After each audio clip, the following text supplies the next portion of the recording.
Occasionally you're going to want to check what your iBook is looking like as if it was actually living on your iPad as a real book. And fortunately, iBooks Author has a very easy way of doing that.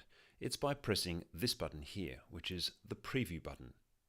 If I press the preview button, iBooks Author will start to generate a preview. And whilst that's happening, I'm going to flick over to my AirServer program, which will give us a brief look at what's actually going on the iPad while that's happening. It is important to remember though that if you're going to do a preview of your iBook on your iPad, you need to have your iPad connected to your Mac via the docking cable, otherwise it's not going to work. And you will get a reminder if your cable is not connected. There's the preview being generated. If we flick over to AirServer, we can actually see how the iPad is updating the preview document, and there it is. And now if I start flicking through my book, I can see that it's actually working like a real book. And I can test everything. For example, I can answer questions in quizzes, and I can flick through pages. I can zoom out and have a look at chapters.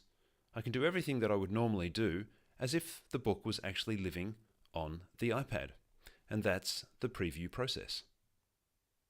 And by the way, if you were wondering what I was talking about when I mentioned the AirServer app, that's an application that you can download for your Mac, which will allow you to show what's happening on your iPad on your Mac screen, which is really good for demonstrations, or in this case, doing screen recordings like I've done for this particular demonstration. If you're interested, you can check them out at airserverapp.com.